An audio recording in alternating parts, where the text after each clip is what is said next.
আমাদেরকে পরিপূর্ণ দীনদার হওয়ার তৌফিক দান করেন। আমরা সকলেই শান্তি চাই, প্রত্যেকটা পুরুষ প্রত্যেকটা মহিলা। এমন একজন নাই যে শান্তি চায় না, কিন্তু সকলে কিন্তু শান্তির মধ্যে নাই। অনেকেই অশান্তির আগুনে জ্বলতেছে, অনেক স্বামী অশান্তির আগুনে জ্বলতেছে, অনেক স্ত্রী অশান্তির আগুনে জ্বলতেছে। কারণ কেন জ্বলতেছে? শান্তি যেভাবে পাওয়া যাবে সেখান থেকে আমরা দূরে। শান্তি দেনেওয়ালাকে আল্লাহ, শান্তি দেনেওয়ালা আল্লাহ। যে আল্লাহকে রাজি খুশি করবে, খুশি রাখবে, আল্লাহ তাকে শান্তিতে রাখবে। আমার প্রিয় মুর্শিদ আরেফ বিল্লাহ শাহ হাকিম মোহাম্মদ আখতার নওয়ারুল্লাহ মারখাদা বলতেন, দেখো কোন গোলাম তার মালিককে নারাজ অসন্তুষ্ট করে শান্তিতে থাকতে কি পারে না। গোলাম মালিককে নারাজ রাখবে আর সে শান্তিতে থাকবে কিভাবে? কাজী বলতে যে কোন গোলাম তার মালিককে অসন্তুষ্ট করে শান্তিতে থাকতে কি পারে না। এই জন্য যদি আমি মালিককে খুশি রাখি, হযরত ওমর ফারুক রাদিয়াল্লাহু তাআলা আনহু উনি বলতেছিলেন, দেখো আমাদের মালিককে, সকলে বলি আল্লাহ। আল্লাহ রাব্বুল আলামিনের সাথে আমাদের কারো কোনো আত্মীয়তার সম্পর্ক নাই, আছে? কারো কোনো আত্মীয়তার সম্পর্ক নাই। সবাই আমরা তার সৃষ্টি, তিনি স্রষ্টা। আত্মীয়তার সম্পর্ক কারো সাথেই নাই, কারণ তিনি তো লাম ইয়ালিদ ওয়া লাম ইউলাদ ওয়া লাম ইয়াকুল লাহু কুফুয়ান আহাদ। কুল হুয়াল্লাহু আহাদ, তিনি একক। আল্লাহুস সামাদ, তিনি কারো ঠেকানা, সবাই তার ঠেকা। লাম ইয়ালিদ, তিনি কাউকে জন্ম দেন নাই। ওয়া লাম ইউলাদ, তাকে কেউ জন্ম দেয় নাই। ওয়া লাম ইয়াকুল লাহু কুফুয়ান আহাদ, আল্লাহ তার সমকক্ষ কেহ নাই। এই জন্য তার সাথে কারো কোনো আত্মীয়তার সম্পর্ক নাই। তো তাকে রাজি করার পদ্ধতি কি? তাকে রাজি খুশি রাখার কি পদ্ধতি? ওমর ফারুক রাদিয়াল্লাহু তাআলা আনহু বলেন, তাকে রাজি করার পদ্ধতি হলো তার আদেশগুলো পালন করা, নিষেধগুলো বর্জন করা। যে লোকটা আল্লাহ রাব্বুল আলামিনের আদেশগুলো পালন করে, নিষেধগুলো বর্জন করে, আল্লাহ তার উপরে রাজি হয়ে যান, খুশি হয়ে যান। শুধু খুশি হন না, গোলাম হওয়া সত্ত্বেও তিনি বন্ধু বানায় নেন। আমরা সকলে তার গোলাম, আমরা সকলে তার কি গোলাম। এবং যে গোলাম হয়, মালিকের গোলাম হয়, সে তো সব সময় গোলাম, ঠিক না? যে গোলাম হয় সে সকালে বিকেলে রাত্রে সব সময় কি থাকে? গোলামি থাকে। সব জায়গায় সে গোলামি থাকে, সব কাজে সে গোলামি থাকে, সর্ব অঙ্গ তার গোলামি থাকে। এই জন্য দেখেন আমরা বলতেছি মসজিদের মধ্যে নামাজে দাঁড়িয়ে বলতেছি, ইয়াকা না'বুদু, একমাত্র আপনারই গোলামি করি। সব সময়, সকালে বিকেলে গভীর রাত্রে আপনারই গোলামি করি। সব জায়গায়, মসজিদে, ঘরে, দোকানে, অফিসে, আল্লাহর জমিতে, গাড়িতে, ট্রেনে, প্লেনে, সব জায়গায় আপনারই গোলামি করি। এবং সব কাজে আপনার গোলামি করি। ব্যবসার মধ্যে আপনার গোলামি, চাকরির মধ্যে আপনার গোলামি, এই সংসারের মধ্যে আপনার গোলামি, এবং কৃষি কাজের মধ্যে আপনার গোলামি, সব কাজে আপনার গোলামি করি। এবং সর্ব অঙ্গ দ্বারা গোলামি, চুলের দ্বারা আপনারা গোলামি করি, চোখের দ্বারা আপনারা গোলামি করি, কানের দ্বারা আপনারা গোলামি করি, জবানের দ্বারা আপনারা গোলামি করি, হাতের দ্বারা আপনারা গোলামি করি, পায়ের দ্বারা আপনারা গোলামি করি, গোপন অঙ্গের দ্বারাও আপনার গোলামি করি, দিলের দ্বারা আপনার গোলামি করি। এই অর্থ ইয়াকা না'বুদু। আসলে কি করি? আসলে কি করি? কিন্তু বলতেছি তো দাঁড়াইয়া মসজিদের মধ্যে নামাজে দাঁড়াই ইয়াকা না'বুদু, আল্লাহ একমাত্র আপনারই গোলামি করি।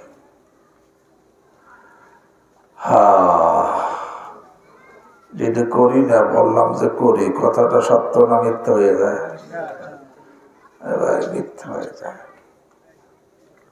আল্লাহ তো প্রত্যেক রাকাতে বলাইতেছেন যাতে আমি কি হই, এই কথার মধ্যে সত্যবাদী হই। এই কথার মধ্যে যাতে আমি কি হই, সত্যবাদী হই। কারণ প্রত্যেক রাকাতেই তো বলাইতেছেন কি ইয়াকা না'বুদু। আল্লাহ আমাকে আপনাদেরকে এই কথার মধ্যে সত্যবাদী হওয়ার তৌফিক দান। এক বুজুর্গ ছিলেন মালিক ইবনে দিনার রাহিমাহুল্লাহ। উনি বলতেন, কি বলতেন, যে লাউলা উজুব কিরাআতিল ফাতিহা লামা ক্বরাতুহা লিআদামি সিদকি ফিহা। মালিক ইবনে দিনার রাহিমাহুল্লাহ বলতেন, দেখো সূরা ফাতিহা পড়াকে ওয়াজিব করে দেওয়া না হতো, কারণ সূরা ফাতিহা না পড়লে নামাজ হয় না। সূরা ফাতিহা কে পড়াকে ওয়াজিব করে না দেওয়া হতো, ওয়াজিব যদি করা না হতো, লামা ক্বরাতুহা, কখন আমি সূরা ফাতিহা পড়তাম না। কেন? লিআদামি সিদকি ফিহা, এই সূরা পড়ার মধ্যে আমি সত্যবাদী হইতে পারিনি। আল্লাহ তো প্রতি রাকাতে বলাইতেছেন যাতে আমি আপনি সত্যবাদী হই। বলতেছিলাম আমরা সকলে গোলাম। এইভাবে যখন আমি গোলামি করব, আল্লাহ যে সব সময় আল্লাহর গোলামি, সব জায়গায় আল্লাহর গোলামি, সব কাজে আল্লাহর গোলামি, সব অঙ্গ দ্বারা আল্লাহর গোলামি। চুলের দ্বারা গোলামি আছে না নাই? আছে। আল্লাহর গোলামি, আল্লাহ কিভাবে চুল রাখা পছন্দ করেন সেইভাবে রাখলে আল্লাহর কি হইল? আর যেটা অপছন্দ করেন সেটা রাখলে কি হইল? নাফরমানি হইল। যেদিকে তাকাইতে বলছেন সেই দিকে তাকাইলে, আর যেখানে নিষেধ করছে সেটা বিরত রাখলে চোখের দ্বারা কি হইল? গোলামি হইল। কিন্তু যেই দিকে তাকাইতে বলছেন সেই দিকে তাকাইলাম না, যেখানে নিষেধ করছেন সেখানে তাকাইলাম, চোখের দ্বারা কি হইল? নাফরমানি হয়ে গেল। চোখের দ্বারা নাফরমানি হয়ে গেল।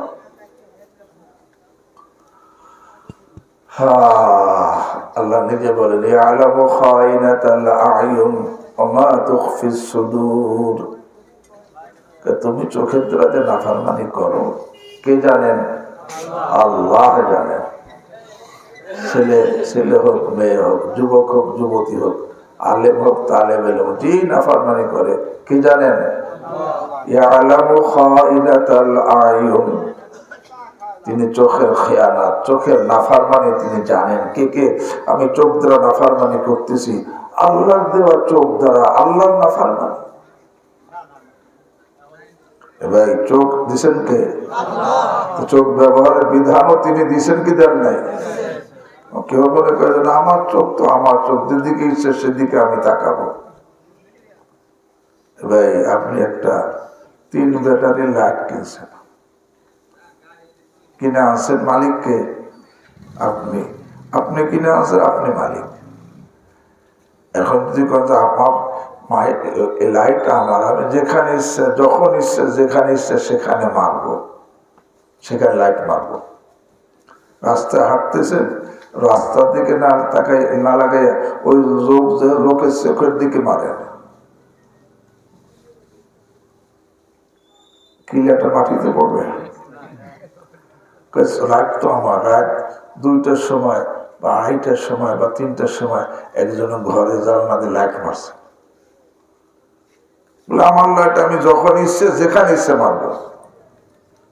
মারতে পারবেন? আরে একটা লাইট মারার যদি ব্যবহারের বিধান থাকে, আল্লাহ চোখ দিছে 2টা লাইট ব্যবহার বিধান দেন নাই? বিধান আছে না? হ্যাঁ, ইয়ালামু খাইনাতাল আয়ুন ওয়া মা তুখফিস সুদূর। আজকে এই চোখের কারণে কত নাফরমানি হইতেছে, এর কারণে জীবন শেষ হইতেছে, যৌবন শেষ হইতেছে, অর্থ শেষ হইতেছে, স্বাস্থ্য নষ্ট হইতেছে, চরিত্র নষ্ট হইতেছে। মোবাইলের পিছনে লাগলে, মোবাইলে যারা নাকি মোবাইলের নেশা, যেই ছেলের যেই মেয়ের মোবাইলের নেশা হয়ে গেছে, এখন বলেন এর দ্বারা সময় যায় কি যায় না? সময়, জীবনে তো সব কিছু সময় না, সমষ্টির নামই তো জীবন। এইভাবে যৌবন কেটে যায় কি যায় না? এর দ্বারা অর্থ যায় কি যায় না? স্বাস্থ্য নষ্ট হয় কি হয় না? চরিত্র নষ্ট হয় কি হয় না? হয়। আল্লাহ মাফ করে। কিন্তু এখন তো নেশার মধ্যে আছে, মনে করছে কত মজা, কিন্তু এখন নেশার মধ্যে, যখন নেশা করেই যাবে, সময় শেষ হয়ে যাবে, দেখবো যে কিছুই নাই। একটা নবাব সাহেব ছিলেন, নবাব, তার এক ছেলে আর এক মেয়ে। অনেক নবাব সাহেব তো জমিদার, অনেক সম্পদের মালিক, তার একজন ছেলে আর একজন মেয়ে। নবাব সাহেব মারা গেছে, নবাবের সব সম্পদের মালিক হয়েছে ছেলে আর মেয়ে, দুইজনে মালিক হয়েছে। ছেলে যেরকম না বাপের সম্পদের মালিক হয়, মেয়েও তো কি হয়? মালিক হয়। এখানে আমাদের সমাজে একটা মারাত্মক ভুল আছে। সে ছেলে বসা ভোগ করে, অর্থাৎ মেয়ে ভোগ করতে পারে না। অনেক জায়গায় আছে, অনেকে তো দেয়ই না। আমি শুনেছি একজনের একই ছেলে এক মেয়ে, এখন ছেলে সব আত্মসাৎ করবে, এখন তার নামে দলিল করাইতেছে। একজন কইছে যে তোর বোন আছে, তুই সব তোর নাম দলিল করাইতেছিস, সে আমার চাস্তো বোন। বোঝেননি? মানে তাকে দিবে না, তারা কয় কি চাস্তো, আপন বোন, কিন্তু কয়ে যাচ্ছে আমার চাস্তো বোন। এই তো অবস্থা। এটা কিন্তু আমাদের সমাজে মেয়েদের অংশ দিচ্ছেন কে? আল্লাহ দিচ্ছেন। ইউসিকুমুল্লাহু ফি আওলাদিকুম লিযযাকারি মিসলু হাযযিল উনসায়াইন। কোরআন আল্লাহ বলছে মেয়েদের অংশ আল্লাহ দিচ্ছেন। দুনিয়ার রাষ্ট্রের নিয়ম তো আছে, কিন্তু আল্লাহ আগেতে কোরআনে আইন বানাই দিয়েছে। যে মুহূর্ত থেকে পিতা মারা যায়, সেই মুহূর্ত থেকেই তো মেয়ে অংশীদার হয়ে যায়। আমি যেরকম অংশীদার, ছেলে মেয়ে যে আমার বোন, সেও কি অংশীদার। আমার যেরকম আমার অংশ ভোগ করার অধিকার, তারও তার অংশ ভোগ করার কি ওই মুহূর্ত থেকে, ওই মুহূর্ত থেকেই তার অধিকার। কিন্তু আমাদের সমাজে বোনদেরকে কেন যেন আল্লাহ মাফ করে ঠকানোর চেষ্টা করা হয়। আরে ঠকানে সে বোনকে ঠকায় না, নিজে ঠকে। কারণ বোনকে জমি না দিয়া যে বোনকে বঞ্চিত করে নিজে জান্নাত থেকে বঞ্চিত হয়, নিজে জান্নাত থেকে বঞ্চিত হয়। বোনের অংশ না দিয়ে সে নিজে জান্নাত থেকে বঞ্চিত হয়ে যাবে। হাদিসের মধ্যে আছে মান কাতা মিরাসা ওয়ারিসিহি কাতা আল্লাহু মিরাসাহু মিনাল জান্নাহ।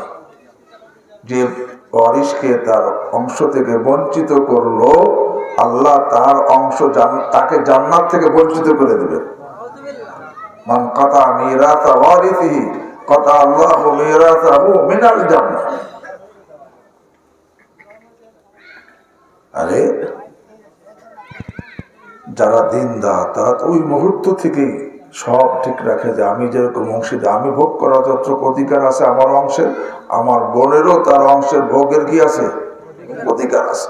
ওই মুহূর্ত থেকে এক দিনদার মেয়ে, একটা দিনদার মহিলা, প্রকৃত দিনদার মহিলা, তার স্বামী মুমূর্ষু অবস্থায় শয্যাশায়ী, রাত্রিবেলা স্বামীর সে সেবা খেদমত করতেছে, বাতি জ্বালাইয়া অসুস্থ এবং শয্যাশায়ী করে রাত্রে সে স্বামী মারা গেছে। মারা যাওয়ার সাথে সাথে ওই স্ত্রী ওই বাতিটা নিভিয়ে দিছে, নিভিয়ে দিয়ে আর একটা বাতি জ্বালাইছে। লোকেরা জিজ্ঞাসা করছে যে আপনি এই বাতিটা নিভিয়ে আর একটা বাতি জ্বালাইলেন কেন?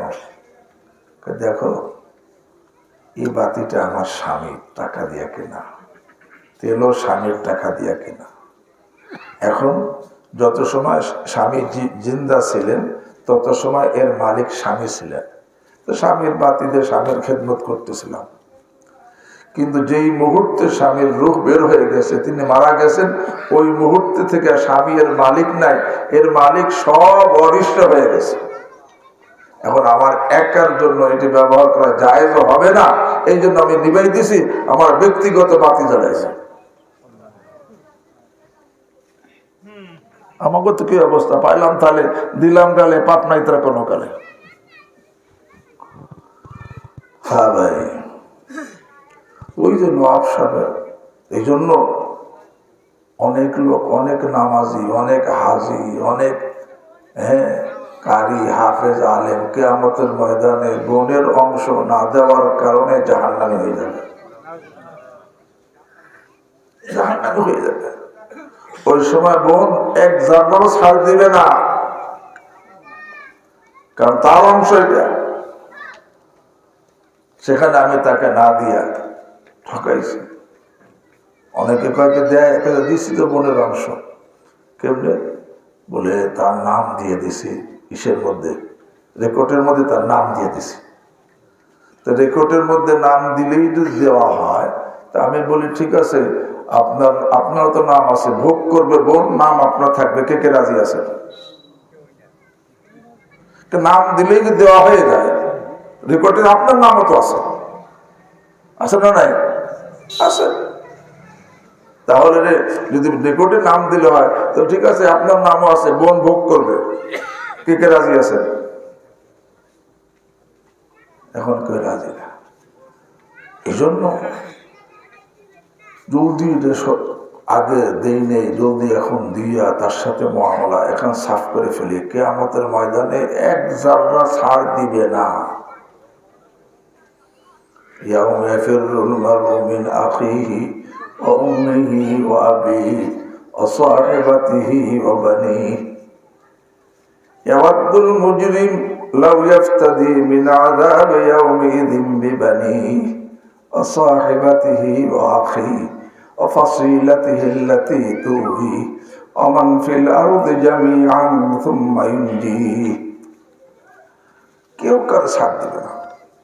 এই জন্য দুনিয়ায় থাকা অবস্থায় তার অংশ তাকে বুঝাই দিয়ে অতীতে দেই নেই, তার থেকে ক্ষমা নিয়ে পরিষ্কার হয়ে কবরে যায়, না হলে উপায় নাই, না হলে উপায় নাই। এই কারণে আমি আসামি হয়ে যাব, অন্য কোনো অপরাধ না থাকলেও। আমাদের সমাজে আছে না নাই? আল্লাহ হুজুর বন্ডে জমা এই তো জমি দিলে তো 2 বিঘা চলে যায়, 2 বিঘা ছুটে যায়। আর 2 বিঘা ছুটতে তুমি 2 বিঘা ছুটে, এটা তোমার না তার? আর তুমি 2 বিঘা আটকায় রাখলা জান্নাত থেকে বঞ্চিত হওয়ার জন্য, এটা বুদ্ধিমানের কাজ? এই জন্য বোনেরকে খবরদার, বোনকে, অন্য কাউকে, বোন হোক ভাগিনা হোক, অনেক বোনে দেয় না, ভাগ্নেরা চায় তখন তাকেও দেয় না, লামসাম দেয়। অনেকে আছে একটা কিছু একটা দিয়ে কাজে তোরে দিয়ে দিছি, অনেক কাজে তোরে তো আমি প্রত্যেক এই যে ফল আমের পাকার মৌসুম আম খাওয়াই, মাছ খাওয়াই, এটা খাওয়াই, সেটা এ খাইলে তো এ তো ভ্রাতৃত্বের বন্ধনের কারণে সেগুলো পায়, জমির কারণে পায় না। জমির কারণে তো জমি পাবে, যে তার সাথে রক্তের সম্পর্ক, ভ্রাতৃত্ব বন্ধন, এই জন্য সেগুলো এমনি হকদার। তার ছেলে আত্মীয়তা বন্ধন জুড়ে রাখার দায়িত্ব আমার। আল্লাহ, ওই যে নওয়াব সাহেবের মারা গেছে, তার এক ছেলে আর মনে আছে, এক ছেলে আর এক মেয়ে। এখন পুরো সম্পদের মালিক হয়েছে কে? ছেলে আর মেয়ে, অঢেল সম্পদের মালিক। আর যৌবন কাল, এখন যৌবন কালে একজন ব্রেক লাগানোর জন্য, নিজেকে ব্রেক লাগানোর জন্য কোনো মুরব্বীকে মুরব্বী বানাইতে হয়, নতুবা যৌবনের ঢেউ কোথায় ভাসাইয়া কোন সাগরের তলদেশে নিয়ে যায়, সেখানে তার ফিরে আসার কি হয় না, সম্ভব হয় না। কিন্তু তার বাস নবাবের ছেলে, নবাবের মেয়ে, অঢেল সম্পদ। এখন একদিন নেশার কথা কয়েছে, নেশায় মানুষকে কি করে। একদিন নবাবের ছেলে, মেজবাতি ছিল না আগে, এখন তো লাইট হয়ে গেছে, মেজবাতির ব্যবহার চলে বন্ধ হয়ে গেছে প্রায় মেজবাতি। এখন নবাবের ছেলে ওই একদিন মেজের কাঠি মেজে ঘষা দিছে, এইভাবে ঘষা দিলে আগুন ধরে না, আগুন ধরে শস্যটা আওয়াজ হয় না, একটু আওয়াজ হয়, আবার আগুনও ধরে, শস্য একটু আওয়াজ হয়, একটু বারুদের গন্ধ বের হয়। এইটা নবাবের ছেলের কাছে পছন্দ হয়ে গেছে, একটু আগুন ধরা, শস্য আওয়াজ, আবার বারুদের গন্ধ, এটা তার কাছে বড় পছন্দ হয়ে গেছে। এখন পছন্দ হয়ে গেছে শুধু তাই না, এখন তার নেশা হয়ে গেছে। অঢেল সম্পদ আছে, বান্ডিলে বান্ডিলে মেজবাতি আনে, সকাল থেকে সন্ধ্যা পর্যন্ত কাঠি জ্বালায়, এটা তার কি নেশা। আর নবাবের মেয়েও তো সম্পদের মালিক, সে গেছে বাজারে কাপড় কিনতে, কাপড় থেকে এক বছর কাপড় কিনছে, দোকানদার থান থেকে কাপড় কাইটে দে না, কাইটে দেওয়া যায় এক সাইডে একটু কাইটে পরে এক টান দিয়ে ছিঁড়ে ফেলে, ওই যে একটু কাইটে টান দিয়ে ছিঁড়ে ফেলছে, যে ওই সময় ফড়ফড় আওয়াজ হয় না, এটা আওয়াজ হয়। এইটা নবাবের মেয়ের কাছে পছন্দ হয়ে গেছে। এখন নবাবের মেয়ে কি করে, থানে থানে কাপড় আনায়, আর ওই সকাল থেকে সন্ধ্যা পর্যন্ত কাপড় ছেড়ে। আর নবাবের ছেলে কি করে, ওই বান্ডিলে বান্ডিলে ম্যাচ আনে আর কি জ্বালায়, এটা তাদের নেশা, সম্পদ ওঠে। কিন্তু এর দ্বারা যে তাদের জীবন শেষ হইতেছে, যৌবন শেষ হইতেছে, অর্থ শেষ হইতেছে, ওই দিকে কোনো খেয়ালই নাই। আর বৈশাখ খাইলে রাজার গোলাও তো কি হয়, ঘুরাই যায়। এখন এই যে নবাবের ছেলে সারাদিন কাঠি জ্বালায়, আর নবাবের মেয়ে প্রত্যেক সব সারাদিন কাপড় ছেড়ে, এইটা তাদের নেশা। করতে করতে এই নেশা এমন ভাবে তাদের মধ্যে প্রবল হয়েছে যে একেবারে যৌবন শেষ হইয়া বার্ধক্য চলে আসছে, এই কাজই করে, এইটাই নেশা। বার্ধক্য চলে আসে, গায়ে শক্তিও ফুরিয়ে গেছে, এদিক দা সব সম্পদ কি হয়ে গেছে, সব শেষ। এখন এমন হয়েছে যে এখন নিজের জান বাঁচানোর জন্য এক লোকমা খাবে সেই ব্যবস্থাও নাই। পরে নিরুপায় হইয়া সে নবাবের মেয়ে ভিক্ষা করে, যে বাজারে বসে ভিক্ষা করতো সেই বাজারের নাম হলো বেগম বাজার। বেগম বাজার, ওই বেগমই ভিক্ষা করত। তো বলতেছিলাম নবাবের ছেলে তো কাঠি জ্বালানোর নেশা, আর নবাবের মেয়ে কাপড় ছেঁড়ার নেশা, এতে তাদের জীবন গেছে, যৌবন গেছে, অর্থ গেছে। কিন্তু এর দ্বারা কিন্তু স্বাস্থ্য নষ্ট হওয়ার কোনো দিক তেমন নাই, চরিত্র নষ্ট দিক তেমন নাই। কিন্তু মোবাইলে কি কর, আরে সব নষ্ট, চরিত্র নষ্ট। আল্লাহ কেন এই জন্য বলতেছে, চোখের দ্বারা যে গুনাহ হয়, এই মোবাইলের কারণে দুনিয়াতে যত চারিত্রিক অঘটন ঘটতেছে, সূত্র কিসের থেকে? আরে মোবাইলে, এই যে চোখের থেকে। চোখ দ্বারা সেগুলো দেখে, দেখার পরে নিজে মাতালের মতো হয়ে যায়। এরপরে শুধু আল্লাহ এমন কাজ করে, সমাজে সম্মানী পিতা মাতার মুখে চুনকালি পড়ে যায়, আছে না? আছে। তা বলতেছিলাম যে গোলাম হয় তার সর্ব অঙ্গ কি হয়? গোলাম হয়। আজকে আমি আপনি অশান্তির মধ্যে আছি কেন? ওই যে আগে বলছিলাম আমার হযরতের কথা, যে কোনো গোলাম তার মালিককে নারাজ করে, অসন্তুষ্ট করে শান্তি থাকতে কি পারে না। মালিককে নারাজ রাখবে, অসন্তুষ্ট রাখবে, আর নিজে শান্তি ভোগ করবে, অসম্ভব। এরকম ভাবে আমি আপনি আল্লাহকে নারাজ করে শান্তি পাবো, এটা অসম্ভব, এটা অসম্ভব। আল্লাহকে নারাজ দেখে শান্তি পাওয়া যাবে না। আল্লাহ বলে, হুজুর অনেকেরই শান্তি, আল্লাহ কত নাফরমানি করে কিন্তু আল্লাহ তাদেরকে শান্তি দিছে। আরে শান্তি দিলের সাথে সম্পর্ক। আমাদের দেখেন পশ্চিমা বিশ্ব যেখানে সব তারা ধন সম্পদ সব দিক দিয়ে তারা সবল, বলেন তো সেই দেশে আত্মহত্যার পরিমাণ বেশি না আমাদের দেশে বেশি? কেন? তারপর আত্মহত্যা মানুষ কখন করে? শান্তিতে করে? এত অশান্তি, চরম অশান্তি যে তার শেষ নাই, পরে সে কি করে? আত্মহত্যা করে। তাদের কাছে সম্পদ আছে, দিলের মধ্যে কি নাই? শান্তি নাই। কোন গুনাহগার গুনাহ করে শান্তি থাকতে পারে না, কারণ প্রত্যেকটা গুনাহ জাহান্নামের শাখা, জাহান্নাম অশান্তির জায়গা, আর এই গুনাহে জড়িত হবে সে অশান্তির মধ্যে পড়ে যাবে, অশান্তির মধ্যে পড়ে যাবে। এই জন্য আমি আয়াত পড়ছি। আল্লাহ নিজে ওয়াদা করছে। আল্লাহর ওয়াদা সত্য না মিথ্যা? সত্য। আল্লাহ নিজে ওয়াদা করছেন, আউযু বিল্লাহি মিনাশ শাইতানির রাজীম, মান আমিলা সালিহাম মিন যাকারিন আও উনসা। দুনিয়াকে আল্লাহ পুরুষ মহিলা দ্বারা সাজাইছে, ঠিক না? পুরুষ এবং মহিলা, দুনিয়াতে পুরুষ মহিলা আছে, পুরুষও আছে মহিলা আছে। আল্লাহ যেন পুরুষ মহিলা উভয়ের কথা বলছে। মান আমিলা সালিহাম মিন যাকারিন আও উনসা ওয়া হুয়া মুমিন।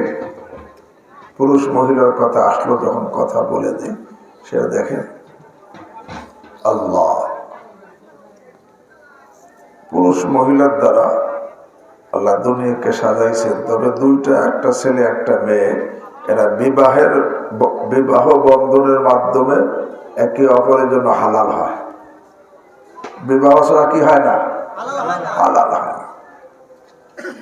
এবং একসাথে বিবাহ বন্ধনের মাধ্যমে এরকম ভাবে সংসার করে, আল্লাহ তাদেরকে সন্তানাদি দেয়, এইভাবে দুনিয়ায় কাটায়। আমি বলি, এই দুনিয়াতে যারা স্বামী স্ত্রী, আখেরাতে গিয়ে এরা 4 শ্রেণীর হবে। কয় শ্রেণী?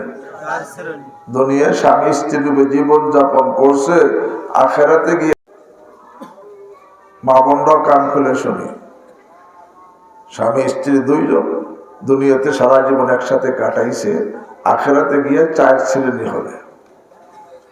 1 শ্রেণী তো স্বামী স্ত্রী উভয় সৌভাগ্যশালী। সৌভাগ্যশালী মানে উভয়কে আল্লাহ জান্নাত দান করবেন, উভয়কে জান্নাত। আর জান্নাত পাওয়াটা এটা সৌভাগ্যের কথা, সফলতার কথা।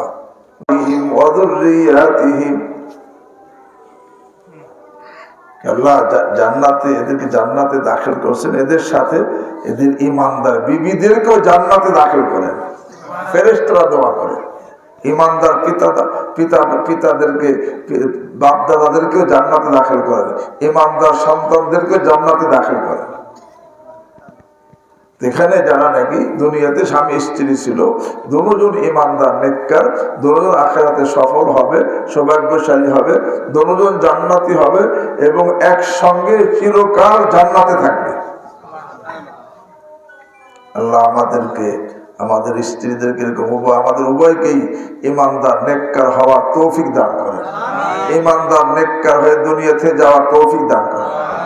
আল্লাহ একটা প্রশ্ন, হুজুর যে একসাথে থাকি তো, কিন্তু অনেক সময় তো খটমট লাগে, একটু মন কষাকষি হয়, তো জান্নাতে গিয়ে এর সঙ্গে থাকলে আবার মন কষাকষি হবে না?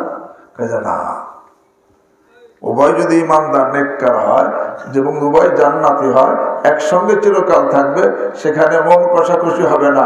ওয়ানাযা'না মা ফি সুদুরিহিম মিন গিল্লিন, দিলের মধ্যে যত ধরনের কিনা সব আল্লাহ বের করে দিবেন। এবং এত দুনিয়ায় বাপ মা বিবাহ করাইছে, তো সুন্দরী না, অত যেরকম চেহারা কাটিং অত ভালো না, এরকম ভাবে তারা নিয়ে থাকবো জান্নাতে?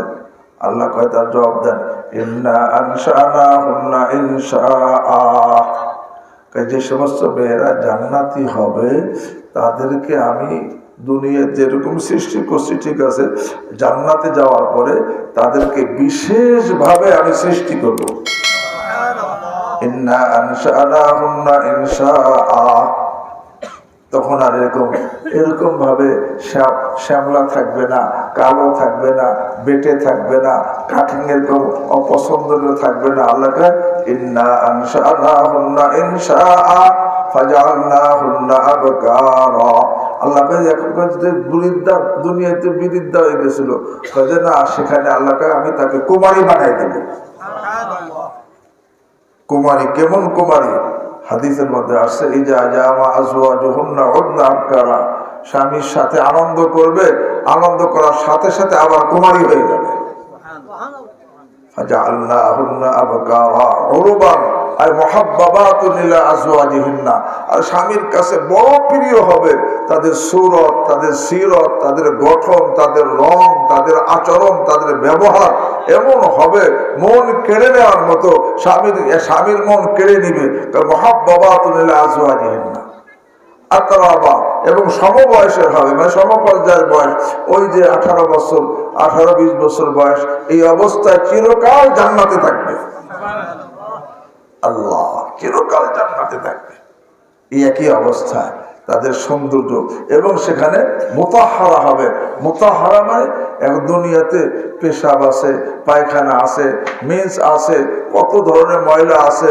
আরে সেখানে কোনো পবিত্র হবে, পেশাবের ময়লা, আরে পেশাব পায়খানার ময়লা থাকবে না, মিন্সের ময়লা থাকবে না, এরকম কোনো ধরনের ময়লা থাকবে না।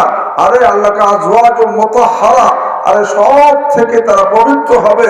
তাদের মুখে কোনো গন্ধ থাকবে না, থুক ফেলবে, মেশকো আম্বারের চাইতে বেশি ঘ্রাণ বের হবে। কিন্তু দুনিয়ার কোনো মেয়ে যদি জান্নাতি হয়, জান্নাতের হুরের চাইতে 70,000 গুণ উত্তম আল্লাহ তাকে বানাবে। নিসাউদ দুনিয়া কুননা আফজালা মিনাল হুরিল আইন 70,000 যায়ফ, 70,000 গুণ উত্তম হবে।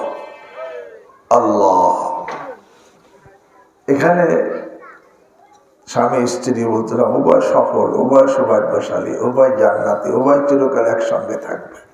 এখন প্রশ্ন যদি এরকম হয়, একটা মেয়ের একাধিক স্বামী, প্রথম স্বামী মারা গেছে, পরে আরেকটা বিবাহ হয় না, পরে আরেকটা মারা গেছে, আরেকটা বিবাহ হয়, একাধিক স্বামী যার, আর প্রত্যেক স্বামী দিনদার ইমানদার ছিল, এই স্ত্রীও ইমানদার। এখন সে একজন স্বামী সে স্ত্রীর জন্য হবে, তো সে কার জন্য হবে? হাদিসের মধ্যে আসছে, আল্লাহ হাবিব সাল্লাল্লাহু আলাইহি ওয়াসাল্লাম বলেন, তখন রব্বুল আলামিন এই মেয়েটাকে তার 3 স্বামীর মধ্যে যেটাকে সে তাকে ইখতিয়ার দিবে, তুমি কোনটা তোমার চয়েস, যেটা তার সে চয়েস করবে সেটা তাকে দেওয়া হবে। তো বলতেছিলাম, এক শ্রেণী হয় উভয় সৌভাগ্যশালী, স্বামী স্ত্রী, উভয় ইমানদার নেককার। আল্লাহ আমাদের তাদের দলভুক্ত করে দেন। ইমানদার হওয়া লাগবে, নেককার হওয়া লাগবে, ইমানওয়ালা হওয়া লাগবে, নেক আমলওয়ালা হওয়া লাগবে। ইমানদার, হ্যাঁ, ইমানদার নেককার হইলে দুনিয়াতেও আল্লাহ শান্তির জীবন দান করবেন, আখিরাতে জান্নাতে চিরকাল একসঙ্গে স্বামী স্ত্রীকে রাখবেন। আল্লাহ। আর এক শ্রেণী আল্লাহ মাফ করে, উভয় হতভাগা, স্বামীও হতভাগা, স্ত্রীও কি হতভাগা, উভয় নাফরমান, উভয় বেঈমান, উভয় পাপে জড়িত, উভয় অবৈধ কাজে জড়িত, উভয় অবৈধ কাজে জড়িত। স্বামী অবৈধ কাজ করে, স্ত্রী অবৈধ কাজ করে, উভয় বদকার, উভয় ঘুষ খায়, উভয় সুদে টাকা লাগায়, উভয় নাফরমানি করে। স্বামী আল্লাহ বলে কেমনে অবৈধ কাজ করে, একটা সুরত বলি অবৈধ কাজের। আল্লাহ, একটা মেয়ের এক জায়গায় বিবাহ হয়েছে, সেই স্বামী তাকে তালাকও দেয় নাই, তালাক দেওয়ার ক্ষমতাও দেয় নাই। এখন এই মেয়েটা হয়তো স্বামী বাহিরে থাকে বা কোথাও দূরে থাকে, অন্য ছেলের সাথে অবৈধ সম্পর্ক কইরা স্বামীকে একতরফা তালাক দিয়া এই দ্বিতীয় ছেলের সাথে কি হয়েছে, বিবাহ বস। এরকম আছে না? আছে। দুনিয়ার আইনে তো বিবাহ হয়েছে, আল্লাহর আইনে কিন্তু কি হয় নাই, হয় নাই। এখন স্বামী স্ত্রী, এই স্বামী এই স্ত্রী কিনে ঘর সংসার করতেছে, মৌত পর্যন্ত জেনা হইতেছে, মৌত পর্যন্ত জেনা চলবে। কারণ আগে এক জায়গায় বিবাহ হয়েছে, সে তালাকও দেয় নাই, তালাক দেওয়ার ক্ষমতাও দেয় নাই। এখন এই অবস্থায় সে অন্যখানে চলে আসছে। এখন একসাথে থাকতেছে, কিন্তু দেখা যায় কাবিন করে বিবাহ শাদী হয়েছে, দুনিয়ার আইনে বিবাহ হয়েছে, আল্লাহর কাছে বিবাহ হয় নাই। এরা দুজনই জিনার মধ্যে আছে, দুজন জাহান্নামী হয়ে যাবে। আছে না নাই? এরকম আছে কিনা? আল্লাহ মাফ করে। অথবা এরকম বোঝা দরকার, অনেকে আছে স্বামী স্ত্রী, মানুষ দোষে গুণে মানুষ, একসময় রাগ উঠছে, এমন তালাক দিছে যে তালাক হয়ে গেছে আল্লাহর বিধান মতে। এখন আল্লাহর বিধান মতে সংশোধন না করে ওই স্বামী স্ত্রী একসঙ্গে থাকতেছে, আছে না? আরে স্বামী স্ত্রী যদিও কাগজ কলমে স্বামী স্ত্রী, কিন্তু আরে সে তো বিবি আমার জন্য একটা বেগানা মেয়ে আমার জন্য হালাল হয়েছিল এক কথায় ইজাব কবুলের মাধ্যমে, আর এক কথায় সেটা ছিন্ন হয়ে গেছে। এখন আল্লাহর বিধান মতে সংশোধন না করে তারা নিয়ে ঘর সংসার করতেছে, দুইজনই জিনাকার। সে যদিও নামাজ পড়ে, যদিও ইশরাক পড়ে, আওয়াবিন পড়ে, চাষ পড়ে, তাহাজ্জুদ পড়ে, মসজিদ বানায়, মাদ্রাসা বানায়, হজ করে, উমরা করে, দুইজন জিনাকারের জিনার মধ্যে আছে। কিয়ামতে দেখবে দুইজনই জাহান্নামে চলে যাবে, আল্লাহ মাফ করে। আছে না সমাজে? আছে।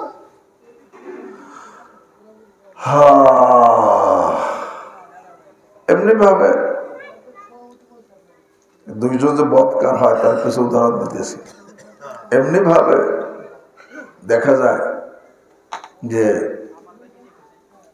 স্বামী স্ত্রী দুইজন তো মুসলমান, একজন এমন কথা বলছে ঈমান নষ্ট হয়ে গেছে। যেই কথায় ঈমান নষ্ট হয়ে যায় সেই কথায় বিবাহ বন্ধন ছিন্ন হয়ে যায়। ঈমান নষ্ট হয় যেমন কুফরি কথার দ্বারা কি হয়, এবার নষ্ট হয়। এই গত পরশুদিন বোধ হয় একজনে ফোন দিছে আমার কাছে, মাসলা কুফরি কাজে লিপ্ত, সেরেকি কাজে লিপ্ত, দুইজনেই বিভিন্ন নাফরমানিতে লিপ্ত, সুদের মধ্যে লিপ্ত। দেখা যায় দুনিয়াতে যারা এরকম বেঈমান নাফরমান ছিল, দুজনই আখিরাতে গিয়ে হতভাগা হবে। দুজন কি কোথায় চলে যাবে? আল্লাহ আমাদের সকলকে হেফাজত করে। আল্লাহ। আর এক শ্রেণী, এই দ্বিতীয় শ্রেণী গেল। এক প্রথম শ্রেণী উভয় সফল, উভয় সৌভাগ্যশালী। দ্বিতীয় শ্রেণী উভয় হতভাগা। তৃতীয় শ্রেণী স্বামী সফল হবে, সৌভাগ্যশালী হবে, স্ত্রী হতভাগা হয়ে যাবে। কিভাবে? স্বামী তো ইমানদার নেককার, কিন্তু স্ত্রী কিন্তু বদকার নাফরমান। স্বামীর অজান্তে অবৈধ কাজ করে, আছে না? স্বামীর অজান্তে অবৈধ কাজ করতেছে, স্বামী তো জানেই না, এসে অবৈধ কাজ করতেছে। দুনিয়া কেউ না জানলে কে জানে? আল্লাহ তো জানে। অবৈধ কাজ করতেছে, এমনি ভাবে স্বামীকে কষ্ট দেয়, স্বামীর অকৃতজ্ঞ হয়। হাদিসে আছে উরিত কুন আকসার আহলিন নার, হে মেয়েরা শোনো, আমাকে কিন্তু দেখানো হয়েছে তোমরাই জাহান্নামের অধিকাংশ। মেয়েরা জিজ্ঞেস করে কেন কেন ইয়া রাসূলুল্লাহ? তাকফুরুনা আল-আশীর, তোমরা স্বামীর অকৃতজ্ঞ হও, এই জন্য তোমরা জাহান্নামী হবে। এক স্বামী তো ইমানদার নেককার, কিন্তু স্ত্রী নাফরমান, নাফরমানি করে, হয়তো অবৈধ কাজ করে, বা স্বামীর অজান্তে সুদে টাকা লাগায়, অথবা এরকম অবৈধ সম্পর্ক আছে, অথবা এরকম ভাবে স্বামীরে কষ্ট দেয়, স্বামীর অকৃতজ্ঞ হয়, স্বামীরকে মানে না, এরাও কিন্তু জাহান্নামী হয়ে যাবে। এ মেয়েরা যারা নাকি স্বামীর অকৃতজ্ঞ হয়, স্বামীর নাফরমান হয়, হাদিস নাসাই শরীফের মধ্যে হাদিস আসছে, একজন রাসূল করিম সাল্লাল্লাহু আলাইহি ওয়াসাল্লামকে জিজ্ঞেস করে, ইয়া রাসূলুল্লাহ, একটা মেয়ে বড় ইবাদতকারিনী, বলে কি ইবাদত করে? ফরজ ওয়াজিব সুন্নত তো সব আদায় করেই নফল এই পরিমাণ আদায় করে যে সারা রাত নফল নামাজ পড়ে এবং সারা বছর নফল রোজাও রাখে, কিন্তু তার দ্বারা অন্য কষ্ট পায়, স্বামী কষ্ট পায়, অন্যরা কি পায়? কষ্ট পায়। আল্লাহ হাবিব, তুমি যখন যাইতেছো আখেরাতে যাওয়ার পরে যখন তুমি তোমার সতীনদের সঙ্গে সাক্ষাৎ করবে, তখন তাদেরকে আমার পক্ষ থেকে সালাম দিবে। খাদিজা রাদিয়াল্লাহু তাআলা আনহাকে রাসূল করিম সাল্লাল্লাহু আলাইহি ওয়াসাল্লাম বলতেছেন, ইয়া খাদিজা, ইযা লাকিতি দাওয়াইরাকি ফাআকরি আলাইহিন্না মিন্নি সালাম। যখন তুমি তোমার সতীনদের সাথে, সতীন কাকে বলে? স্বামীর দ্বিতীয় স্ত্রী, অন্য স্ত্রী, এক স্ত্রীর জন্য আর এক স্ত্রী কি হয়? সতীন হয়। এখন হুজুর সাল্লাল্লাহু আলাইহি ওয়াসাল্লাম বলতেছেন খাদিজা রাদিয়াল্লাহু তাআলা আনহাকে, এই কথা এটা হাফেজ ইমাদ ইবনে কাসির রাহিমাহুল্লাহ তাফসীর ইবনে কাসির মধ্যে আছে যে ইযা লাকিতি দাওয়াইরাকি, তুমি যখন তোমার সতীনদের সঙ্গে সাক্ষাৎ করবে, ফাআকরি আলাইহিন্না মিন্নি সালাম, তাদেরকে আমার পক্ষ থেকে সালাম দিবে। খাদিজা রাদিয়াল্লাহু তাআলা আনহা আশ্চর্য হয়ে গেছে। উনি জানেন তো উনি হুজুরের সর্বপ্রথম কি স্ত্রী, তো আর প্রতিদিন কেমনে হইল? উনি আশ্চর্য বলে, ইয়া রাসূলুল্লাহ, হাল তাজাওয়াজতা ক্বাবলি, আপনি কি আমার পূর্বে কাউকে বিবাহ করছিলেন? কিন্তু লা, আমি তো করি নাই। ওয়ালাকিন্নাল্লাহ যাওয়াজানি, কিন্তু আল্লাহ আমাকে বিবাহ করাই দিয়েছেন। কার সাথে? আসিয়া বিনতে মুযাহিম ইমরাতে ফিরআউন। আরে ফিরআউনের স্ত্রী আসিয়া, তার সাথে আল্লাহ আমাকে বিবাহ করাই দিয়েছে। সে তো আগেই দুনিয়াতে চলে গেছে। এবং আল্লাহ মারিয়াম বিনতে মারিয়াম উম্মে ঈসা আলাইহিস মার সাথে বিবাহ করাই দিয়েছে। এবং মুসা আলাইহিস সালামের বোন, যে বোন নাকি তাকে তালাশ করতে, ওই যে যখন সিন্ধুকের মধ্যে ফেলছিল তখন পাশে যাইতেছিল, এই তিনজনের কথা রিওয়ায়াতের মধ্যে আছে।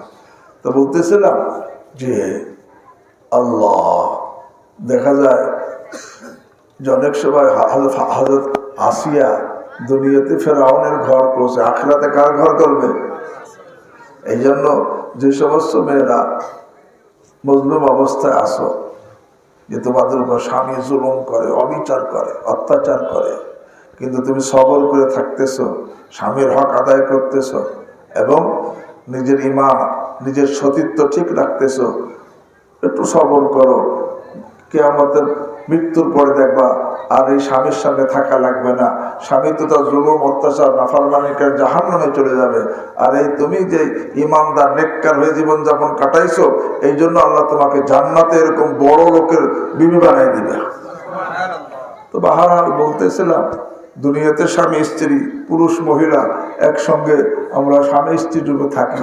এখানে একটা কথা বলে দেই, আল্লাহু আকবার, প্রত্যেক পুরুষ মহিলার মধ্যে একটা চাহিদা আছে না নাই? আছে। আল্লাহ রাব্বুল আলামিন শুধুমাত্র, কেবলমাত্র, একমাত্র হালাল স্বামী, হালাল স্ত্রী, এদের মাঝে চাহিদা পূরণ করলে এটা গুনাহ নাই। হালাল স্ত্রী, হালাল স্বামী ছাড়া অন্য যেখানেই কেউ চাহিদা পূরণ করবে, সে কি হবে? গুনাহগার, আসামি হবে। হালাল স্ত্রী কেন বলছে? আগে বলছি না, ওই যে অন্যের বউ বিয়ে করছে, হালাল না হারাম? 3 তালাক হয়ে গেছে, কিন্তু আল্লাহর বিধান মতো সংশোধন করে নাই, হালাল না হারাম? হারাম। এমনি ভাবে আল্লাহ এরকম ভাবে কোনো কথা বলছে, কুফরি কথা, যাতে ইমান চলে গেছে, এখন ইমানও দোহরায় নাই, বিবাহ দোহরায় নাই, তারা নিয়ে ঘর সংসার করতেছে, হালাল না হারাম? হারাম।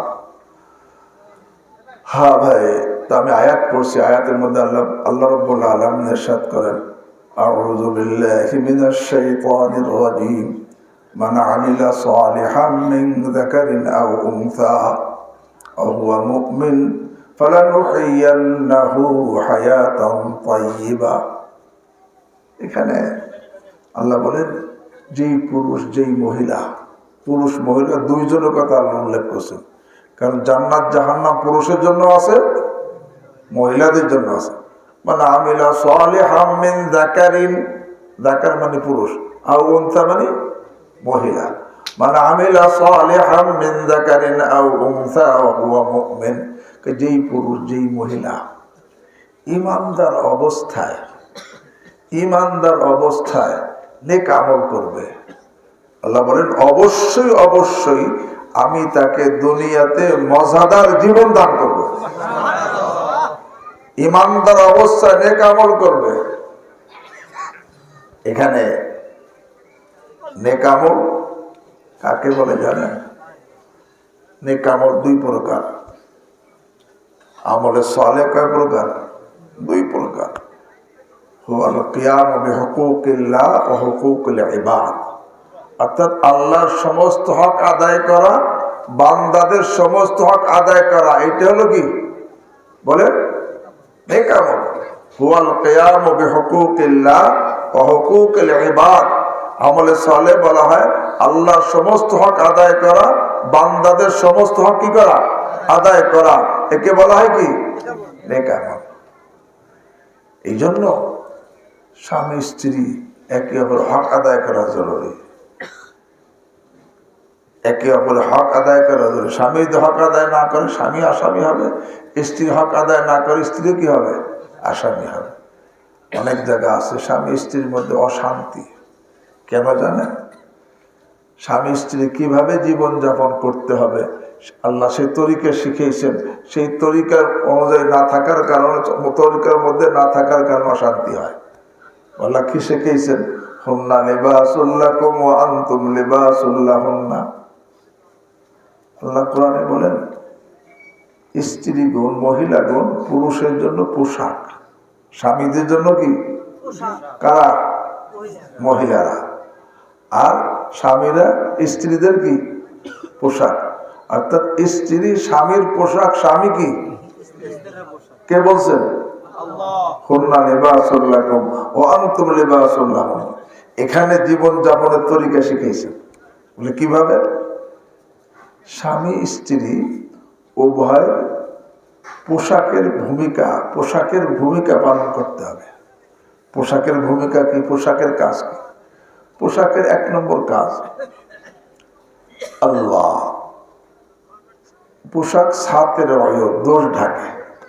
পোশাক কি করে বলেন? পোশাক দোষ ঢেকে দেয়। পোশাক কি করে? আমার গায়ে শরীরে কত অসুন্দর দৃশ্য, পোশাক পরছি সব কি হয়েছে? ঢেকে গেছে। পোশাকের কাজ কি? দোষ ঢাকা। পোশাকের কাজ কি? এবং স্বামী স্ত্রী দুইজন তো মানুষ, আর মানুষ হলে দোষে গুলো কি? দোষে তো অশান্তি হয়। এখন শান্তি কিভাবে হবে? বলে পোশাকের ভূমিকা প্রত্যেকে, স্বামীও পোশাকের ভূমিকা পালন করবে, স্ত্রীরও পোশাকের ভূমিকা কি পালন করবে। কারণ স্ত্রী স্বামীর পোশাক, স্বামী কার পোশাক? স্ত্রীর পোশাক। কে বলছেন? আল্লাহ বলছেন হুন্না লিবাসুল লাকুম ওয়া আনতুম লিবাসুল লাহুন্না। এখন স্বামীর স্ত্রী কর্তব্য, স্বামী তো মানুষ, সে তো ফেরেশতা না, দোষে গুলো মানুষ, কিছু দোষ তার মধ্যে থাকবে। স্ত্রীর কর্তব্য সেগুলো কি করা? ঢেকে রাখা। আর স্ত্রীও তো সে মানুষ, সে তো ফেরেশতা না, তার মধ্যে দোষ থাকবে না। স্বামীর কর্তব্য কি? স্ত্রীর দোষগুলো কি ঢেকে রাখা। যখন স্ত্রী স্বামীর দোষগুলো ঢেকে রাখবে আর স্বামী স্ত্রীর দোষগুলো ঢেকে রাখবে, দোষগুলো ঢাকা পড়ে যাবে, গুণগুলো বাহিরে থাকবে। গুণের দ্বারা কি হয়? শান্তি হয়। দোষের দ্বারা সে কি হয়? অশান্তি হয়। আল্লাহ এখানে এই জন্য এই যে স্বামী স্ত্রীর জীবন যাপনের প্রথম কাজ হলো একে অপরে কি করা? দোষ ঢাকা। দোষ ঢাকবে না, হ্যাঁ, দোষকে আরো প্রকাশ করবে, সেখানে শান্তি হবে না। স্ত্রীর কর্তব্য স্বামীর দোষগুলো ঢেকে রাখা। স্বামীর কর্তব্য স্ত্রীর দোষগুলো কি ঢেকে রাখা। হাদিসের মধ্যে আসে যে যে নাকি অন্যের দোষ ঢেকে দিবে কিয়ামতের ময়দানে আল্লাহ তার দোষ ঢেকে দিবেন। মান সাতারা মুসলিমান সাতারাহুল্লাহু লাহু ইয়াউমাল কিয়ামা।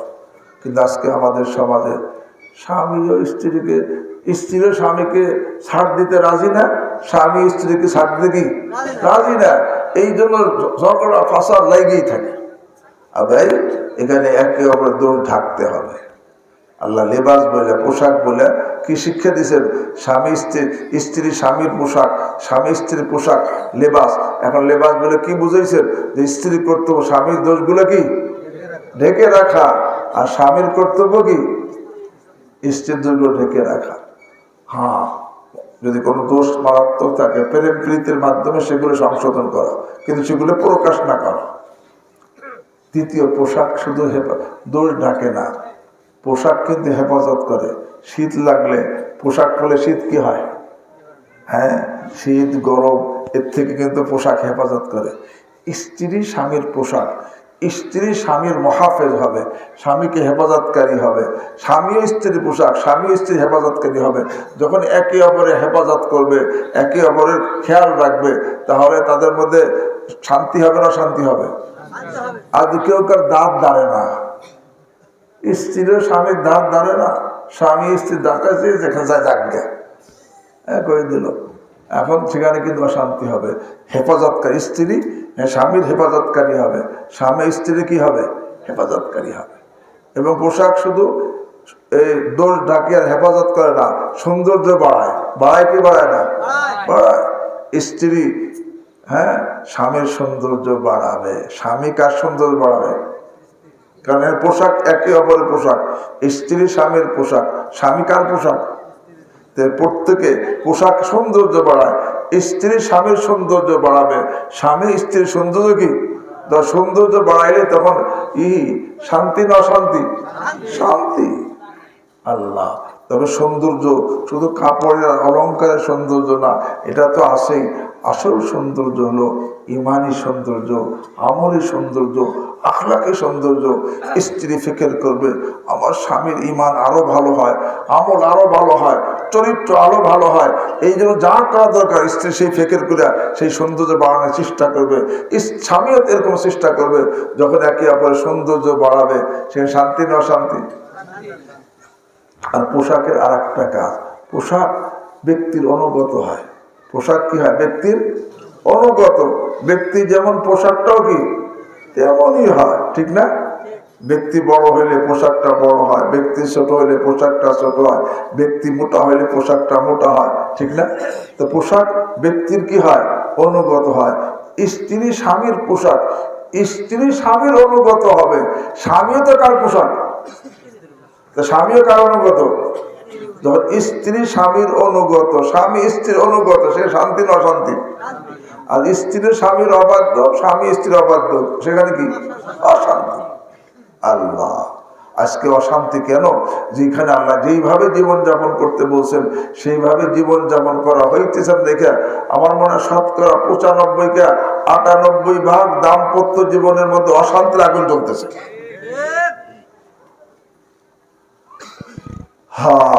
মান আমিলা সালিহাম মিন যাকারিন আও উনসা ওয়া হুয়া মুমিন, যেই পুরুষ যেই মহিলা ইমানের অবস্থায় নেক আমল করবে, নেক আমল মানে আল্লাহর সমস্ত হক আদায় করবে, বান্দাদের সমস্ত হক কি আদায় করবে। আল্লাহ বলেন ফালানুহিয়ান্নাহু হায়াতান তাইয়্যিবা, আমি তাকে সুখের জীবন দান করব। অন্য আয়াতে আছে যে ইমানদার নেককার হবে তার মাহবুবিয়ত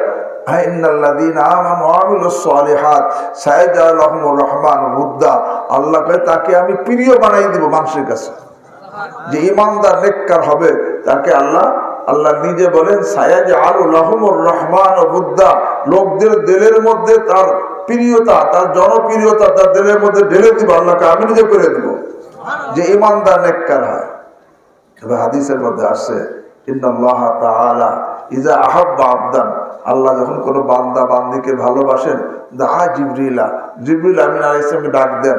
অকাল বলেন ইয়া জিবরিল ইন্নী উহিব্বু ফুলানান ফাআহিব্বাহু, আমি অমুক বান্দাকে ভালোবাসি, তুমিও তাকে কি করো? ভালোবাসো। পরে জিবরিল আমিন তাকে ফায়ুহিব্বু জিবরিল, জিবরিল তাকে ভালোবাসতে থাকেন এবং ফায়ুনাদি ফি আহলিস সামা, জিবরিল সমস্ত আসমানে ঘোষণা করে দেন। কি ঘোষণা করেন? ইন্নাল্লাহ ইউহিব্বু ফুলানান ফাআহিব্বুহু, আল্লাহ অমুক বান্দাকে ভালোবাসে, তোমরা সমস্ত আসমানের ফেরেশতারা তাকে ভালোবাসো। ফায়ুহিব্বু আহলুস সামা, পরে সমস্ত আসমানের বাসিন্দারা ফেরেশতা তাকে ভালোবাসে। আর সুম্মা ইউযালুল কবুলু ফিল আরদ, পরে জমিনের মানুষের দিলের মধ্যে তার মহব্বত ঢেলে দেওয়া হয়। সবাই তারা কি করে? মহব্বত করে। কাকে? যে ইমানদার, নেককার, যে ইমানদার আর যে নাফরমান হয়। হাদিসে আছে ইন্নাল্লাহ তাআলা ইযা আবগাযা আবদান, যখন আল্লাহ কোনো বান্দাকে অপছন্দ করে, দা জিবরিল, জিবরিল আমিনকে ডাক দেন, বলেন ইন্নী উবগিযু ফুলানান ফাআবগিযুহু, আমি অমুক বান্দাকে অপছন্দ করি জিবরিল, তুমিও তাকে অপছন্দ করো। ফায়ুবগিযুহু জিবরিল, তাকে জিবরিল অপছন্দ করেন।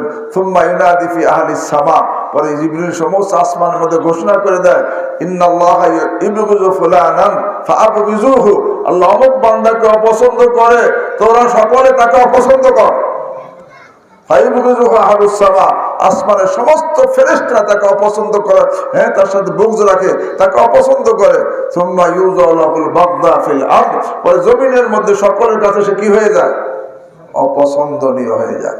এই জন্য ভাই, আমি আপনি যদি ইমানদার নেককার হই, এর তো দুনিয়াও সে সফল, আখিরাতেও কি সফল। মানে আমিলা সালিহাম মিন যাকারিন আও উনসা, মানে আমিলা সালিহ, এখানে নেক আমলের মধ্যে আল্লাহর আদেশগুলো পালন করা, নিষেধগুলো কি বর্জন করা। এখন থেকে 5 ওয়াক্ত নামাজ পড়তে কে কে রাজি? আল্লাহ আমাকে আপনাদের সকলকে তৌফিক দান করেন। আর বিশেষ করে 2টা অঙ্গের গুনার কথা বলে শেষ করি। আল্লাহ হাবিব সাল্লাল্লাহু আলাইহি, কারণ এই 2 অঙ্গের কারণে অনেক নামাজি, অনেক রোজাদার, অনেক তারা জাহান্নামী হয়ে যাবে এই 2 অঙ্গের গুনাহের কারণে। আল্লাহ হাবিব সাল্লাল্লাহু আলাইহি ওয়াসাল্লাম বলেন সেই 2 অঙ্গ জবান এবং লজ্জা স্থান। আল্লাহ হাবিব সাল্লাল্লাহু আলাইহি ওয়াসাল্লাম ইরশাদ করেন, আরে আকসার মা ইদখুলুন নাস আন-নার আল ফামু ওয়াল ফারজু, সবচেয়ে বেশি মানুষ জাহান্নামী হবে নামাজ রোজা হওয়া সত্ত্বেও, একে জবানের কারণে, দ্বিতীয় লজ্জা স্থানের কারণে।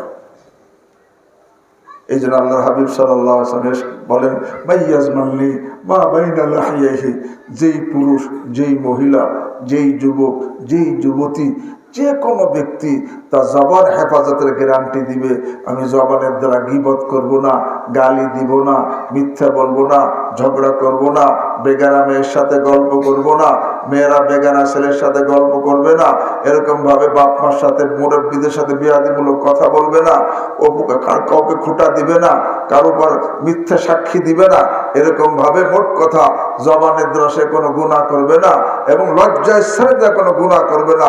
একমাত্র হালাল বিবি ছাড়া অন্য যেখানেই কেহ লজ্জায় স্থান ব্যবহার করবে তার দ্বারা জিনা হবে, সে গুনাহগার হয়ে যাবে। আল্লাহর হাবিব সাল্লাল্লাহু আলাইহি ওয়াসাল্লাম বলেন, মাইয়াজমাননি মা বাইনা লাহিয়াইহি ওয়া মা বাইনা রিজলাইহি আজমাল্লাহুল জান্নাহ, যেই পুরুষ, যেই মহিলা, যেই যুবক, যেই যুবতী তার জবান এবং লজ্জা স্থান হেফাজতের গ্যারান্টি দিবে, আল্লাহর হাবিব সাল্লাল্লাহু আলাইহি ওয়াসাল্লাম ইরশাদ করেন, আমি মুহাম্মদুর রাসূলুল্লাহ সাল্লাল্লাহু আলাইহি ওয়াসাল্লাম তার জান্নাতের গ্যারান্টি দিব। আল্লাহ আমাদের অতীতকে মাফ করে দেন। এখন থেকে জবান এবং লজ্জা স্থান 100 ভাগের 100 ভাগ হেফাজত করে রাসূল করিম সাল্লাল্লাহু আলাইহি ওয়াসাল্লামের পক্ষ থেকে জান্নাতের গ্যারান্টি নিতে কে কে রাজি আছে? ইনশাআল্লাহ। আল্লাহ আমাকে আপনাদের সকলকে তৌফিক দান করেন। আল্লাহ অতীতকে মাফ করে দেন। বলে হুজুর অতীত অনেক গড়বড় হয়ে গেছে। হে ভাই, গড়বড় হয়ে গেছে, আমি যদি সমস্ত গুনাহকে ছেড়ে দিয়ে খাঁটি তওবা করে নেই, আল্লাহ আমাকে মাফ করে দিবেন। এমন বানায় দিবেন যেন আমি জীবনে গুনাহই করি নাই। তো এরকম ভাবে বনি ইসরাইলের মধ্যে একটা যুবক ছেলে ছিল, তার নাম কিফিল। যুবক ছেলে, অনেক টাকা পয়সার মালিক, কিন্তু ছিল চরিত্রবান না, খারাপ চরিত্রের ছেলে ছিল, সব গুনাহ করত। একদিন একটা মেয়ে, তার কিছু টাকার প্রয়োজন, বিভিন্নখানে চেষ্টা করছে, কোথাও টাকার ব্যবস্থা করতে পারে নাই। সে চরম ঠেকছে, কোথাও টাকার ব্যবস্থা করতে পারে নাই। তো কিফিল তো টাকা পয়সা আছে, যদিও সে চরিত্রটা ভালো না, কিন্তু তার কাছে গেছে, ভাই আমি চরম ঠেকছি, কোথাও থেকে কোনো টাকার ব্যবস্থা করতে পারি নাই, আপনার তো অনেক সম্পদ, আমাকে টাকা দেন। কিফিল তো খারাপ চরিত্রের ছেলে, সেটা আমি দিতে পারি যদি তুমি আমার সাথে অবৈধ কাজে রাজি হও। নাউজুবিল্লাহ কম, নাউজুবিল্লাহ। কিন্তু মেয়েটা তো চরম ঠেকছে, কোথাও থেকে ব্যবস্থা করতে পারে নাই, তার খুব দরকার, সেই জন্য নিরুপায় হওয়া অবস্থায় পরে ঠিক আছে আপনি আমাকে টাকা দেন, মানে সে রাজি হয়েছে। এখন সে কিফিল তাকে 60টা টাকা দিছে। টাকা দেওয়ার পরে এখন কিফিল তার সাথে অবৈধ কাজ করবে, রাত্রিবেলা অবৈধ কাজ করবে। মেয়েটা কান্না শুরু করছে আর কাঁপা শুরু করছে। কিফিল বলে, আমি কি তোমার উপর জবরদস্তি করছি? কাজে না। তো কেন কাঁপতেছো, কেন কাঁদতেছো? দেখেন, আমি জীবনে কোনোদিন এই পাপ করি নাই, এই জন্য আল্লাহর ভয়ে কাঁদতেছি, এই জন্য আল্লাহর ভয়ে কাঁপতেছি। জীবনে আমি কোনোদিন এই পাপ করি নাই। আমি তো ঠিকই রাজি হয়েছি ঠিক টাকার জন্য, কিন্তু জীবনে আমি কোনোদিন এই পাপ করি নাই, এই জন্য আল্লাহর ভয়ে কাঁদতেছি আর আল্লাহর ভয়ে কাঁদতেছি। আল্লাহ, এখানে একটা কথা আমি বলি, হে ভাইয়েরা, হে বোনেরা, পাপের অভ্যাস করো না। পাপের অভ্যাস হওয়ার আগে পাপ করা কঠিন, আর অভ্যাস হওয়ার পরে পাপ ছাড়া কঠিন। কি কইছি? পাপের অভ্যাস করো না। পাপের অভ্যাসের আগে কি পাপ? যেমন ওই মেয়েটার জন্য কঠিন কেন? সে কোনোদিন পাপ কি করে নাই। পাপের অভ্যাস করো না হে ভাইয়েরা বোনেরা, পাপের অভ্যাস করো না। পাপ করার অভ্যাসের আগে পাপ করা কঠিন, আর অভ্যাসের পরে ছাড়া কঠিন। কঠিন হলেও ছাড়তে হবে, কারণ এই পাপসা যত কঠিন, জাহান্নামের আযাবের থেকে অনেক কোটি কোটি গুণ বেশি কঠিন। ছাড়তে রাজি আছি? হ্যাঁ। এখন কিফিল কয়, তুমি ঠিকই পাপে রাজি হইছো, তারপরে এত ভয়, এত কান্না, আমি তো ঠিকই নেই, তা আমি কেন পাপ করব? যাও তুমি চলে যাও।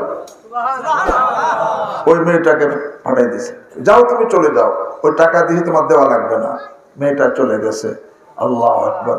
এখানে যুবক ভাইদেরকে বলি, পাপের অভ্যাস যতই হোক না কেন, কিন্তু যৌবন কালে আল্লাহ রাব্বুল আলামিন প্রত্যেক যুবককে, প্রত্যেক যুবতীকে কন্ট্রোলিং পাওয়ারও পুরে দিছে। গাড়ি যত দ্রুতগামী হয়, ব্রেকও তত কি হয়? আরে যৌবনের চাহিদা যত বেশি হয়, ওই পরিমাণ আল্লাহ প্রত্যেককে কন্ট্রোলের, ওইটাকে ব্রেক লাগানোর শক্তি প্রত্যেকটা ছেলেকে, প্রত্যেকটা মেয়েকে দিয়েছে। আমি তো ব্রেকে পাওই লাগাবো না, তো গাড়ি দাঁড়াবে কিভাবে? হ্যাঁ, ব্রেকে পা লাগাও। আল্লাহু আকবার। গুনার চাহিদা দিছে, গুনাতে বাঁচার শক্তিও কি দিছে। এখন এই কিফিল কি কয় শুনছো?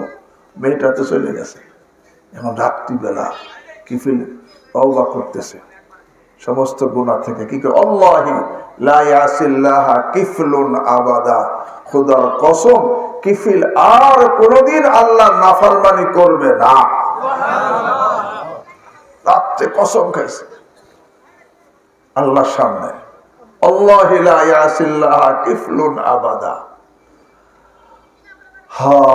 পাপ তো ছাইয়ে দিছে, আর কসমকে সামনে আর কি কোনদিন নাফরমানি কি করবে না। আল্লাহর কি মর্জি। ফামাতা মিন লাইলাতিহি, ওই রাতে কিফিল মারা গেছে। ওই তওবার পরে কি মারা গেছে। আর ওই সময় নিয়ম ছিল, রাত্রিবেলা যে যা করতো, সকালে তার দরজায় লেখা উঠতো, সবাই দেখতো। জেনা করলে তাও লেখা উঠতো, তাহাজ্জুদ করলে তাও লেখা উঠতো, চুরি করলে তাও লেখা উঠতো, সবাই দেখতো সে রাত্রে কি করছে। এখন কিফিল তো মারা গেছে, কিফিল যে তওবা করছে এই ঘটনার দুনিয়ার কেউ কি জানে না। ফাসবাহা মাকতুবান আলা বাবিহি, সকালে তার দরজায় সবাই লেখা দেখতেছে, কদ গফারাল্লাহু লিল কিফলি, নিশ্চয় আল্লাহ কিফিলকে ক্ষমা করে দিয়েছেন। ভাই, কিফিলের মধ্যে তওবা করতে কে কে রাজি আছি? আল্লাহ আমাকে আপনাদের সকলকে তৌফিক দান করেন। এখন থেকে মওত পর্যন্ত জবান এবং লজ্জা স্থানের 100 ভাগের 100 ভাগ হেফাজত করে রাসূল করিম সাল্লাল্লাহু আলাইহি ওয়াসাল্লামের জান্নাতে গ্যারান্টি প্রাপ্ত লোকদের দলভুক্ত হয়ে আল্লাহ আমাকে আপনাকে দুনিয়া থেকে যাওয়ার তৌফিক দান করেন। সুবহানাল্লাহি ওয়া বিহামদিহি সুবহানাকা আল্লাহুম্মা বিহামদিক আশহাদু আল লা ইলাহা ইল্লা আনতা আস্তাগফিরুকা ওয়া আতুবু ইলাইক। ভাই আমি তো এখানে আপনাদের এলাকার ছেলে, অনেক ওলামায়ে কেরাম আছেন, ওনারা বয়ান করবেন, ওনাদের বয়ান শুনে দোয়া করে যাব আমরা ইনশাআল্লাহ। আর নগরকান্দার জোর কবে মনে আছে? এই সামনে শুরু হবে সকলের দাওয়াত, মঙ্গলবার শুরু হবে, মঙ্গলবার দুপুর থেকে, মঙ্গল বুধ বৃহস্পতি শুক্র শনিবার সকালে কি হবে? দোয়া হবে। আমরা সেখানে এবার পবিত্র হয়ে যাইতে চাইতে দুনিয়া থেকে পবিত্র হয়ে কে যাইতে চাই। আল্লাহ আমাকে আপনাদের সকলকে তৌফিক দান করেন। এই জন্য তো মেহনত করা প্রয়োজন আছে না? জমিতে আগাছা হয়ে গেলে সাফ করতে মেহনত লাগে না? গুনার আগাছা হয়ে গেলে সাফ করতে কি লাগে? মেহনত লাগে।